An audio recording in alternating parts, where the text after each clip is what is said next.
Do you ever worry about the like sexual health? Like I want to use condoms, or like if this girl's been with so many dudes, like I'm a little skeptical of that. Does that ever cross your mind? Things like Well, that? I'm curious I'm curious to hear your answer to this as well. Uh, but for us, we get tested every 14 days in our I industry, so see. it's mandatory. You get a blood and urine test every 14 days for all the various STIs.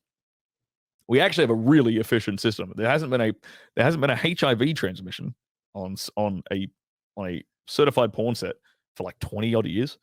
Like That's awesome. they're really good at keeping on track because we're all in a database, right? And everyone's getting tested every 14 days. And the moment there is any a positive test from anyone in the talent pool, production stops.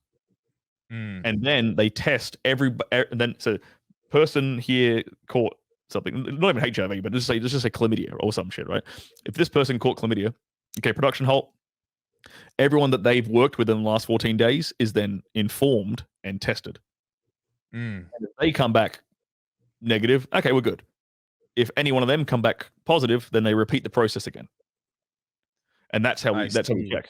Yeah, and you know what's funny is this is not a government mandated thing. This is this is an internal industry thing. We do this ourselves, irrespective of like any government body or something. It's like one of the best examples in the world of like industry like self-regulating and an industry self-regulating itself. It's actually fucking impressive.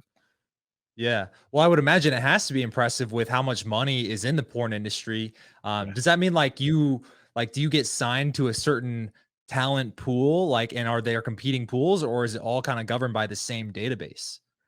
No, that's one over. There's only one database basically for like all of the like the STI testing and stuff. Yeah. I What about you, see. man? Like Interesting. with you, like as do you? I'm curious. Like, do you actually worry about that when you go out and you know if you're going out meeting chicks a bunch and taking girls home and stuff as a dating coach? Do you worry about like potential STI exposure? Do your students worry? Like, do you have? Here's another question I'll ask you as a follow up. Do you ever have guys who are very inexperienced with women worrying about that?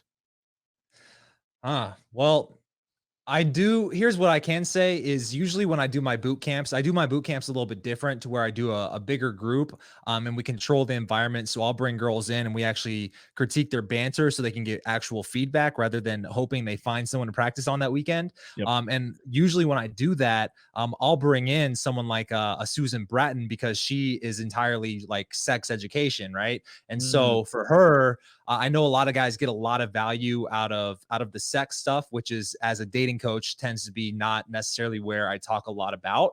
Um, just because so many guys are so focused on how to even get there in the first place. But me personally, right now I have a girlfriend, so like today I'm not too worried about it because I trust my girl and I know kind of her history and whatnot. yep. But you know, if I'm actively going out and approaching a bunch of women, I would say to a fault, I haven't worried about it as much as I probably should.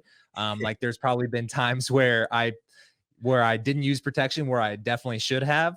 But again, kind of just heat of the moment type of Yeah. thing.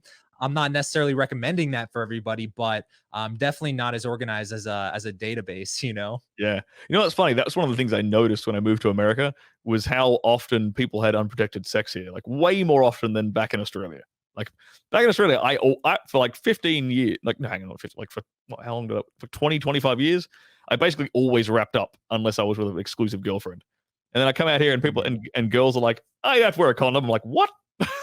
So it was maybe it's a cultural thing. I don't know. Maybe our sex education is a bit better in America or whatever. But that was one of Yeah. the biggest things I noticed when I moved out here was that. Thank you so much for checking out this video. If you enjoyed it, please give us a thumbs up and hit that subscribe button if you're not already subscribed. We are on the road to 100K. And if you haven't already grabbed your copy of my book for free, just click this button right here or watch another video. Peace out.